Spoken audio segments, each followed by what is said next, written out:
So you guys are an amazing team. Yeah. Well, thank you. We try to be. Not just on the water, but in the water as well. There you go. Way to go, Stacy. Yeah. I was actually doing some research on this particular on you, Bryan, and I found some interesting things. Um, I've come across 3 different quotes from you. So the first one is, okay, these swims are not facts of and feats of endurance; they're acts of service. There you go. Yeah. We're trying to raise money for swim lessons for kids. So that's the main goal. That's it. Like, how do you do that? How do you like put that into practice? Like, I know they're powerful words, but how do you make it happen? Yeah. So when I first started doing the long distance stuff, I wanted to do the English channel. And so trained and did that. And then once I did the channel, I'm like, well, I did all the training. I might as well swim something else. Okay. And but I had a couple of people talk to me when I was swimming the English channel about like doing fundraising for it. And at that point, I was like, I'm not really a fundraiser. I'm not sure I'm really interested in that. Like, I'm kind of doing this as a personal goal. And then once I got done with England, I'm like, we do this. Like, some of the swims bring some publicity. It feels like it should be about something more than that. And so I had read about Vicki Keith and her fundraising for her swim program for kids, and that she raised like $1.2 million with doing the Great Lakes and the Catalina and England. And I thought, well, if she can do it, maybe we can do something like that here. And I liked that her cause had to do with what she was doing with swimming. And so I thought, well, what better cause than swim lessons for kids? And I train at the Highland Aquatic Center, which is really a world-class facility. And they've been doing swim lessons for kids for a long time. So we don't have to 1965. Yeah, we don't have to reinvent the wheel. They have a foundation there. So I talked to them about and I kind of wanted to have some organization help me with the fundraising stuff because it's not really something I've done a lot of. And I thought maybe they can help and kind of take the lead with that. Like, I'll do the swims. It'll be something that brings publicity to their cause. And maybe we can, work together as a team to try to raise some money. And so that's kind of what got it started. And so I still partner with them. All the swims, I kind of committed to them to my goal was to, first do the Triple Crown. So I did some fundraising with that. And then ultimately to do the 5 Great Lakes. And so I'm kind of committed to them for that as well. And then beyond that, I don't know. We'll see. I might be retired at that point. Like, Stacy, how do you come into this equation? Yeah. He does all the swimming and I do everything else. Yeah, pretty much. I'm like the logistics person and, arranging for where our team will stay when we're doing a swim. I mean, this last go around, we had to find our own captain. Okay. And so I actually was reaching out to try to find a captain. And so We're gonna have swims that are normally done. So there's it's not like England where there's a list of captains and you get a hold of them. Catalina or like Ontario. New York's kind of all set up. Yeah, even Ontario, there's kind of established set of things. But for this, it's like you got to find a boat and somebody that's interested in doing it, which is a challenge when you're not there. Yeah. So both for Huron and Superior, we had to find somebody who was willing to take a swimmer across. And the captain we found for Huron was great. But yeah, I hate doing the logistics stuff.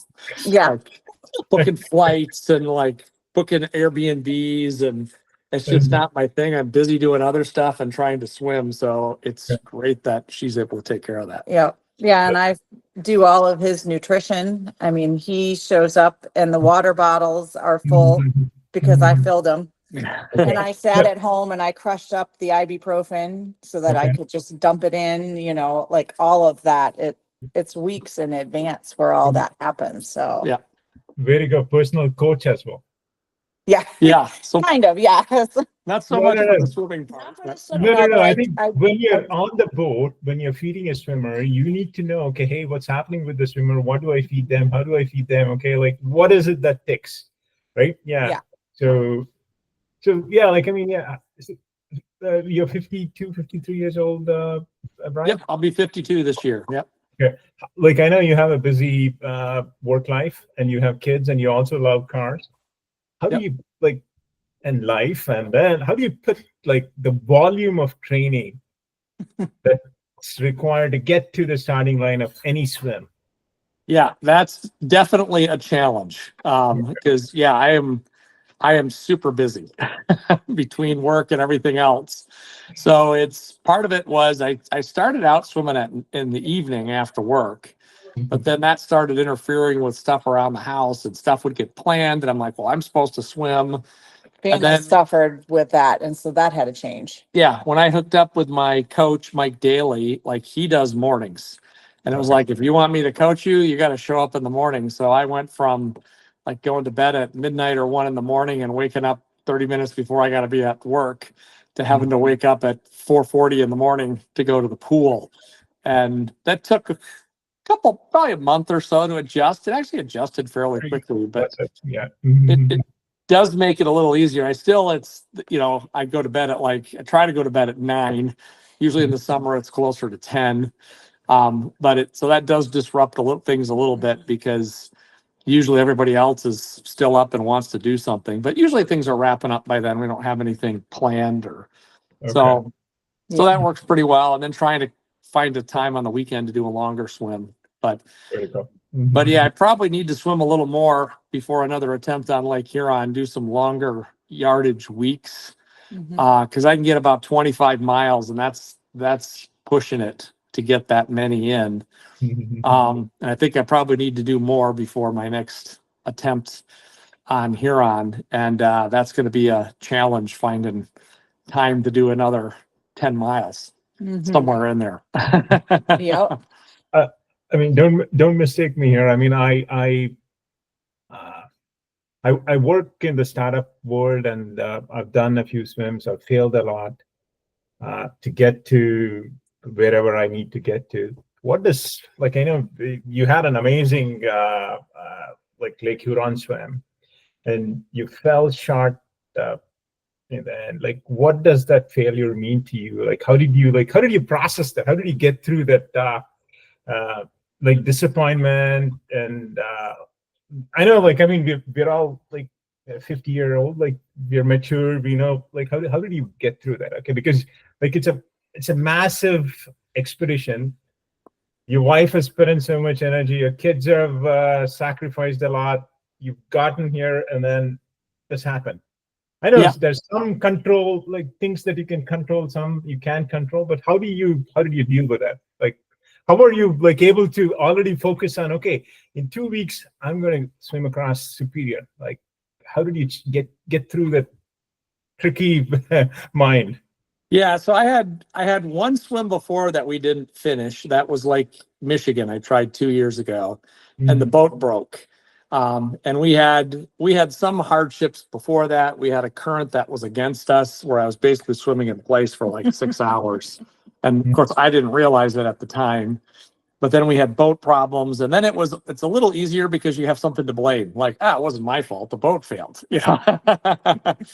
But it was, we were having a hard time before that. I don't know if we would have finished it, but with Huron, there's not really something to blame for it. It's like we just didn't make it, and that always sucks because you want to make the whole way. And we were close to the end, but at that point, by the time we got to that point, I was basically vertical in the water swimming. Like I just couldn't keep my hips up. My gut was kind of shutting down, so I wasn't able to take a full feeding for probably the last 2 hours, maybe. Yeah. And then I started having trouble maintaining temperature, that I was starting to feel cold. And I usually don't. I mean, it was 67 at the end, and that's warm for me. Like I shouldn't have had a problem with that. And so just everything started failing. And then they told me, yeah, at the rate you're going, you got like 4.5 hours to go, because I'm not moving forward very much. And I've had times before where, especially in England, when we did the English channel, I spent 2 hours throwing up, and I was 100% sure I wasn't going to finish. But it's like, I can make one more feeding. And then, then I started feeling better and we improved. But at that moment, it was like we did a 15-minute swim and I just kept getting colder and it wasn't improving and the weather was expected to get worse. And it was like, I started feeling like I could actually drown. Like it doesn't even, it doesn't really enter my head most of the time unless something, somebody knocks me out or something like that. But I'm like, this is not progressing. So it just became like, at the time I was very comfortable with the decision. Like we weren't going to finish. But then after the fact, it's the second guessing. You get out and you're like, well, if I would have just gone one more, kept going one more feeding, could I have made it through? Like I swam like 21 hours or 20 hours. And I think it was close to 21. But Mike, the swim master, he and Maggie, before we talked to you, they said to me, so, it's up to him. And we want you to know, like, he can keep doing this. We've got him. We're prepared to jump in and save him. We can get him into the boat that you're in. I'm like, please don't tell me this. Because I'm seeing this too, where he's never been so tired. So everything just doesn't seem like it's going his way. And, at that point, we had all been up a really long, like, I think I slept 1 hour the night before in the front seat of the truck while we waited for the weather to calm down so he could even swim. And I actually was not tired at all the whole time he was in the water. And at that point, it's dark, it's midnight. And I'm thinking, like, I can't go to sleep. I can't, like, that didn't even enter my mind because I want my eyes on him the whole time. When it's dark, I'm never not in the boat feeding him. I'm not taking a break. It's like, that's just a comfort anxiety thing for me. Like, I want to see him. I want to know. And I'm watching him going, I don't like this. And obviously it's his decision. I'm glad he picked the one I wanted him to pick because I was starting to get a little freaked out when they tell me, he's okay to keep swimming. Like we got this covered and it is his choice. And I felt like at the time I stopped with both swims, I felt that was definitely the right decision, that we'd exhausted the other options and things were starting to get unsafe. I could get out under my own power. Yeah. But it's the second guessing afterwards. And it definitely helped that, I had Maggie Reagan on the boat with me and then Mike Zavitz, who are both experienced.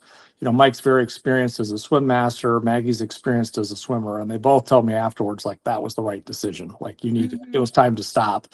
So that made me feel better about it. And like, I'm still second guessing it. Like, but I made it to the end, but you've never swam through. You hit your own personal, you surpassed anything you've done prior, even though it didn't end with like walking up the beach in Port Sanilac. You swam almost 31 miles, which you've never done before. Yeah. Swam, like, you in the water looked great for probably 19 of those hours. And I know, like, in past swims, he gets a little squirrely sometimes around hour 10 or 11, and then he kind of reins it in. But it was a strong swim the whole time. I felt really good right up until I didn't feel good. Yeah. And then it was kind of like everything just like, it didn't just gradually fall apart. It was like gone. It was just sudden. Yeah.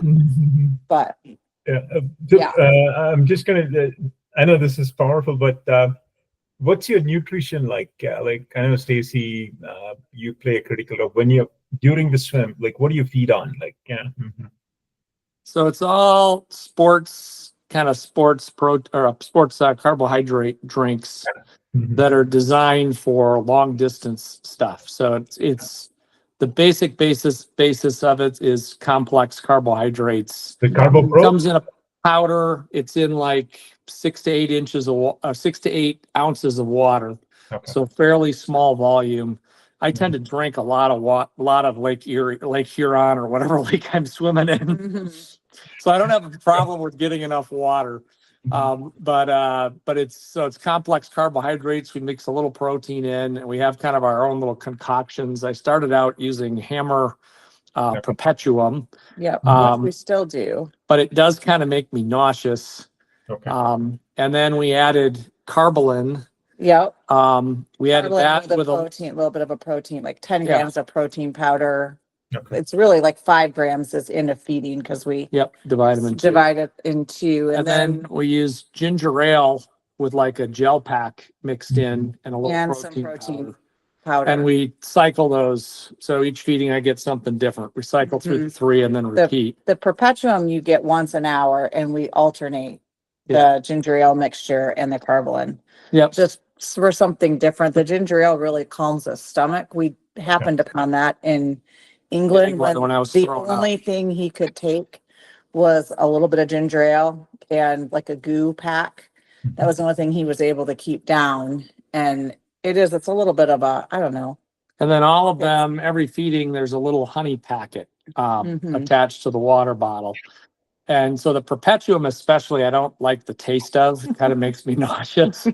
And so the honey packet kind of helps with that. And then in salt water, I feel like it kind of coats the inside of my mouth. Okay. My swims now have all been kind of fresh water, but it does kind of coat the inside of my mouth and just gives a better taste at the end.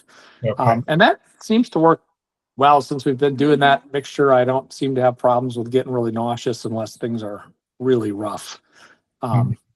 And we'll mix a little Tylenol or ibuprofen about every 4 hours. I get one of those. Every 3. It's every 3. So do you take that regularly? Yeah, like No, I found dissolvable Tylenol this summer. And so that goes in, he gets 1,000 milligrams of that every 6 hours. And then on the opposite 3, he's getting the 600 milligrams of ibuprofen. They had liquid ibuprofen, but the flavor seemed weird. So I bought the children's chewable and I smashed them all up. okay. Looked a little bit like a chemist. So we put them in. That's part of my feedings to do It's that. added in. So I don't normally take either one on a regular basis, but I Yeah. use them in the swims. And I can definitely tell when the ibuprofen comes because my shoulders are getting sore. Okay. And within 30 minutes, they feel better. It definitely works. Yeah. And what's your like training log like? I mean, do you pile up a lot of mileage during the week, or like how is it? How are the micro cycle structure? Just at a high level, yeah. Yeah, so I swim all year round. Over the winter, I'm usually doing about 10, maybe 12 miles a week. Okay. Usually right around 10, and lifting 2 days a week. And then as we get probably 4 or 5 months before the swim, so it starts getting into spring, I'll start ramping up a couple miles a week. So I try to hit like 12 and then 15, then I try to go to 18. And then probably a month to 2 probably 2 months before the swim, I try to get up to over 20 miles a week. Okay. If I can hit that. I usually like to get 5 or 6 weeks of that. And then usually about a week before the swim, a week to 2, I'll start cutting back a little bit. 2 weeks out, I might do like 18 miles. And then the week before the swim is usually pretty light. Just a few kind of easy 2-mile swims to kind of get ready to go. So just under 30,000 yards, right? Yeah, each week. Yeah. Yeah, it's when I hit the peak, when I'm hitting 20 to 25, I'm probably getting 35 to maybe even 40,000 yards. There you go. Yeah, I think that's it. Yeah. Swimming is it's easy to get injured as I'm getting older. Yeah, like I've broken both my shoulders. Yeah. Yeah, I actually had a little issue this year with my left shoulder was bugging me. Okay. Just as I was trying to hit my kind of peak mileage, once I started doing open water, I had a couple swims where it was pretty rough and I swam. I think I had a little imbalance in my stroke, and then I started getting a little tendonitis. And then it's kind of this battle of if you overdo it and inflame the tendonitis, then you're hosed. But if you don't get enough yards in, you're going to have problems too. And I feel like I have a good enough base that I'm not sure how important those extra yards are, but I think it's more mental that I, crank out those bigger yards that I feel like I know I can do it. And so I like to try to get those. And now it's kind of a quick turnaround because I've got 1 month between Huron and Superior. So this week I'm kind of swimming, but taking it a little easy. It'll probably be like a 10-mile week. And then I'm hoping to hit like 16 next week and over 20 the next, and then it'll be time to taper again. It's been 2 weeks since, is it a week or a week? 1 week. Yeah, 1 week. Almost. Not even a week. Yeah. You were at this time last week we were standing on the shore. Loading the boat. No, well, we were standing on the shore looking at Lake Huron going, that doesn't look very nice right now. It should really calm down. It was crashing Yeah. on the shores of Port Frank. So we were there and But getting ready to unload Zodiacs, and then we were just chilling out for the next 8 hours. So training wise, I usually do about 1,000,000 miles, 1,000,000 yards, a year. Right around there. Sometimes a little shy, sometimes a little more, but average over the whole year. You mentioned something, it's all mental. As a medical professional, what does that mean? Like, okay, mind over matter. Okay, because I know like people have been saying it's 90% mental, 10% physical. Like, as a doctor, what does that mean? Yeah, you do for these, you do the training, and certainly there's the physical part of that. I think a lot of the mental part is just like continuing to do the training regularly and showing up every day for practice and putting the work in beforehand, and you want to sleep in the morning. It's like, I got to get up and go to practice. Like I have kind of this thing, if you like, once you start quitting, it's a habit. So if you start skipping practice, it's easy to just skip more practices. So like, I don't ever skip practice unless there's, I have a conflict that I have to do something else. But otherwise, like, you don't skip practice. You show up and do the swims and try to hit what my goals are for the week. And then once you're in the water, I mean, for a swim like this, so I've done enough of them now. It's kind of the same pattern each time. It feels like the first 6-8 miles feel really good. Like it's exciting. I'm out there. We're making good progress. I'm feeling good. I'm even kind of looking around and watching the sun come up, and that's feeling good. And then about 8 to 12 miles into it, my shoulders start really hurting, and it's like you just want to stop, but you just gotta want to finish more. Is what it comes down to. And then usually about 12 to 14 miles in, the pain in my shoulders, they just kind of get numb and it goes away. And then most swims I find, then it goes to my forearms and then ultimately my wrists. But this swim, actually, I didn't have any issue with my forearms or my wrists. Once my shoulders quit bugging me, like I felt really good till the last hour and a half, probably last hour. So I didn't have that issue, but certainly once you get more than about 12 miles, like you want to quit. It doesn't take much to say like, hey, do you want to get in the boat? Like I heard an interview with Kevin Murphy, the king of the channel. And he talked about, the interviewer asked him like, you must really love swimming. Like, you must really enjoy doing these swims. And he's like, no, they suck.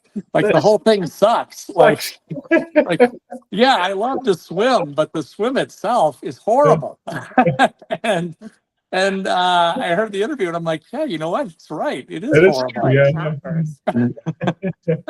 But it's, it really comes down to, you gotta, this where I really experienced it was in England when I was throwing up probably a little over a third of the way in the swim and just throwing up for 2 hours steady and feeling lousy. It was the first long swim I've done. And I was like, there is no way I'm going to finish this. And then I had read in one of the books I'd read, they talked about this process called segmentation, where you don't think about like, I've got 12 miles to go. There's a half an hour till the next feeding. Like I can make the next feeding and then I'll quit then. And then to get to the next feeding, and it's the same thing. I can go another half an hour. And then for that one, then I started feeling better. And then I started feeling more confident that I could make it. And that's always to me, that's one of the things is, you got to break it down into smaller bites to be able to do it, because it's daunting. I always think I'm farther than I am. Like some miracle current has pushed me and I'm, 5 hours into the swim and I'm well over halfway across, a 20-hour swim. And so it's always a little depressing when, somebody says, oh, hey, you're just about halfway. And I'm like, I thought I was there like 4 hours ago. But I think the thing is, the thing with England is, I thought I wasn't going to make it. And then I was like, we came all this way. Like you get one shot at this and then I'm not going to make it across. And it's just like, You didn't want to go home and tell everyone I got out of the water. Yeah, yeah, all kinds of people followed me. Like we made T-shirts. Like, what am I can't wear this T-shirt now. But so it was just and I think all of the swims, it's you want to quit, but you want to finish more than you want to quit. Mhm. And that's the key thing. You just got to want to finish and feel confident that you can do it, and make it across and Yeah. and fight through it basically. Awesome. Yeah, I think this is a good time to talk about your second quote. These swims are not about personal achievements, they're about impact. Yeah, again, I think it goes back to the fundraising part of things, of wanting to have an impact in that part of things. That, I mean, it is partially about personal achievement. It's like, this is a goal that I want to do. I'd like to get all 5 Great Lakes. He secretly wants to be famous. Yeah, I don't know about that. Bryan, here is what I've learned. Okay, wives always tell the truth. Yeah. All right, you're probably right. Way to go! That was awesome. Yeah.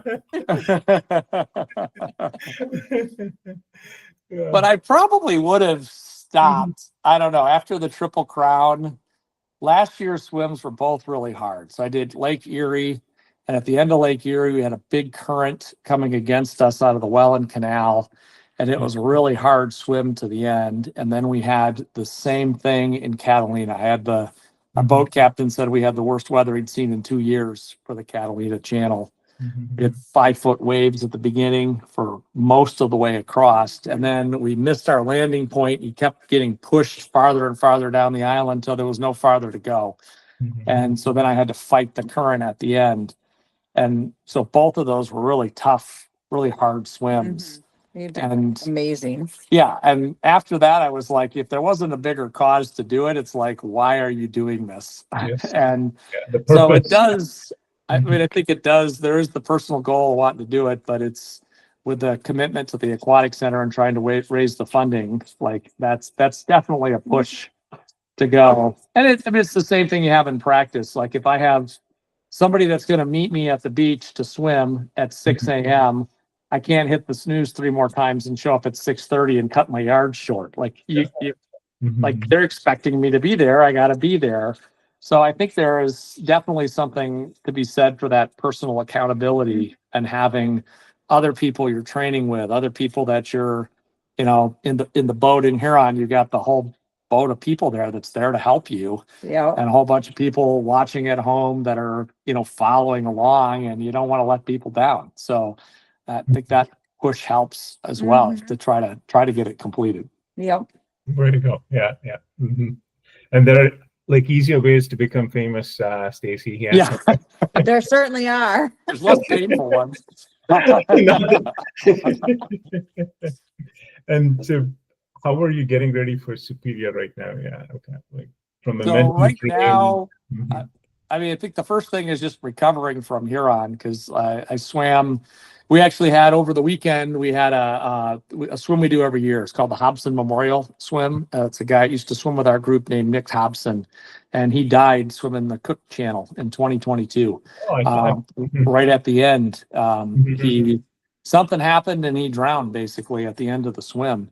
And he was a great swimmer, and I didn't really get a chance to swim with me, Nick, or know him, but Just missed him. I knew of him because of the swims he'd done here. So that was this weekend. We do a swim from Holland to Saugatuck, has kind of become the route.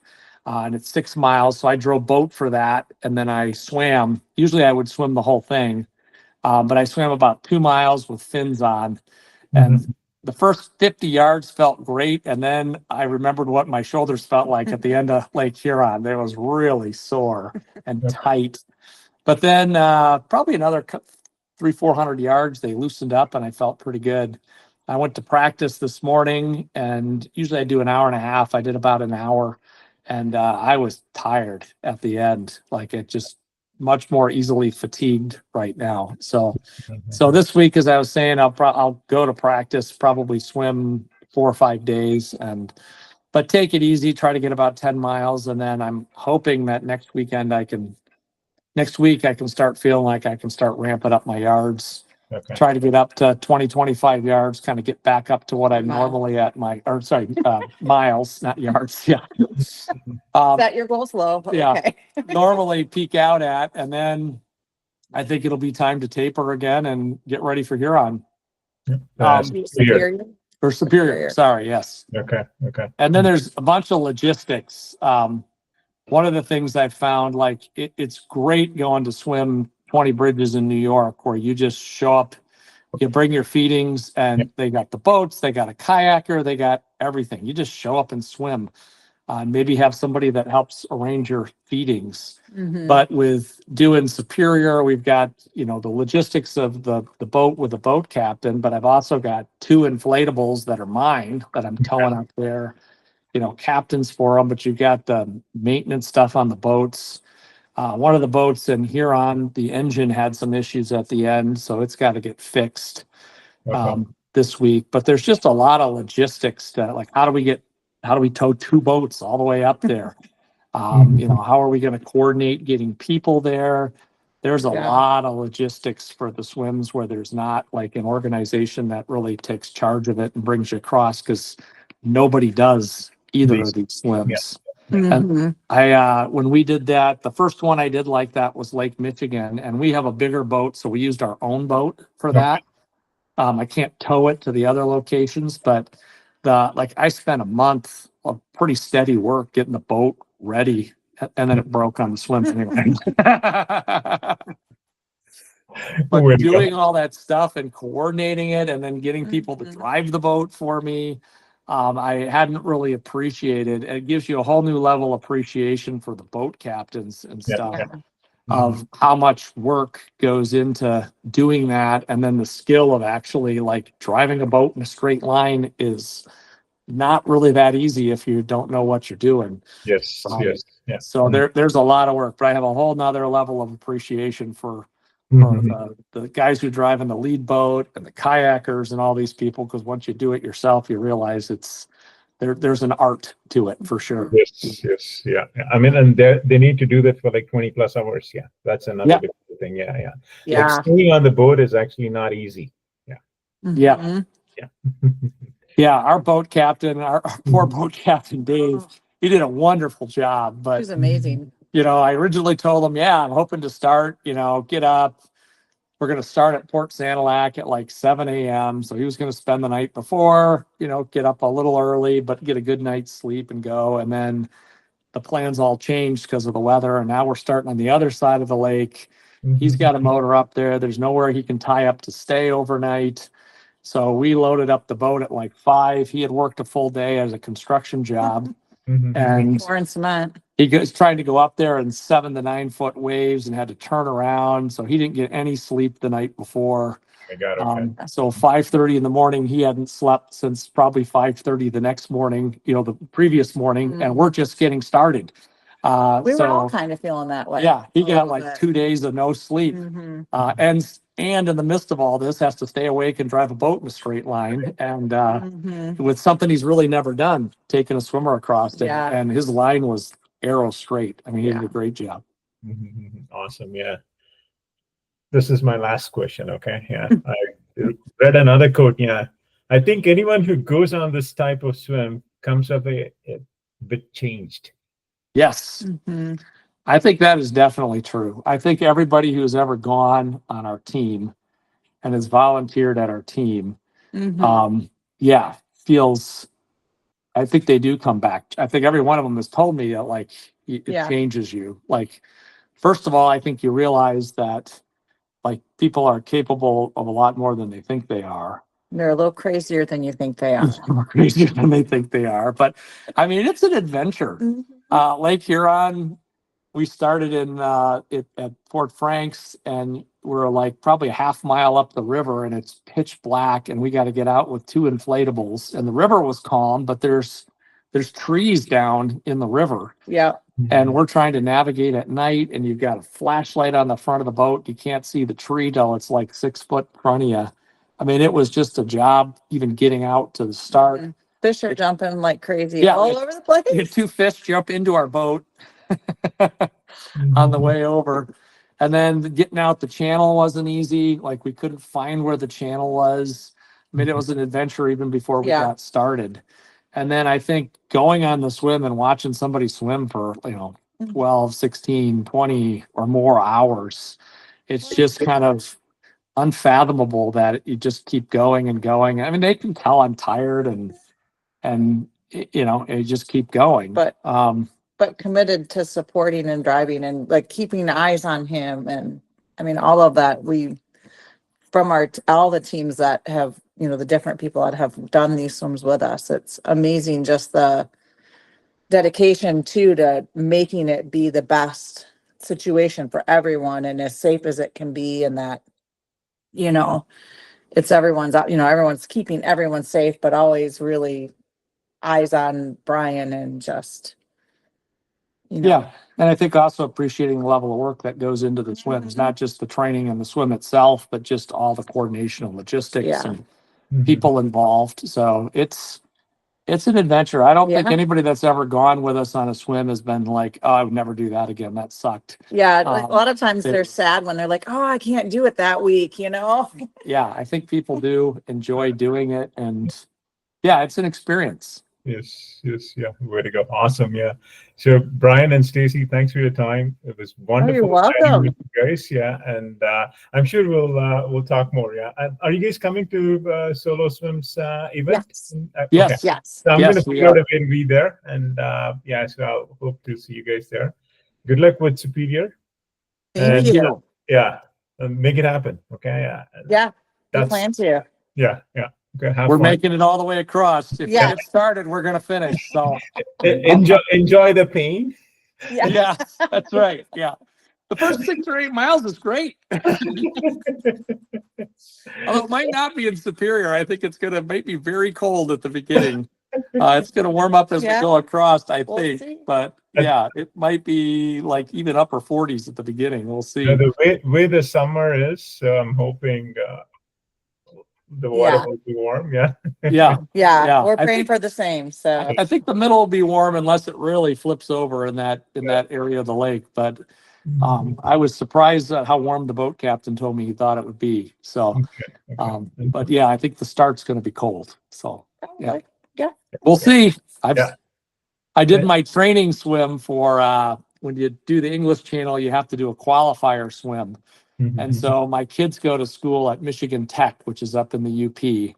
And we went up there to move my oldest son in Yeah. a week, and I swam in Eagle Harbor, which is way up in the Keweenaw Peninsula. And there's this little bay there, and it needed to be below 60, but the Lake Superior was 51. I'm like, I don't want to do 51. I want to do 59. And so the bay there was about 58, 59, and I swam 2 different mornings. And then it was the day of the 6 miles or 6 hour swim. And the wind direction had changed and blew all the cold water for Lake Superior into Eagle Harbor. And so the temperature dropped to 53. And I had to swim in it for 6 hours. That is the coldest I have ever been. So I know how cold Lake Superior can be. So Awesome. Yeah. So like you've done like a 6 hour swim in 53, but it's let's hope it's not going to be 53. And yeah, like you have a fantastic team. There's your personal coach. Yeah. Have fun. Yeah. Okay. We will. Thank you very appreciate much. it. Cheers. Bye. Yeah. Good to Bye. talk to you. Yeah. Yeah. Cheers. Bye-bye.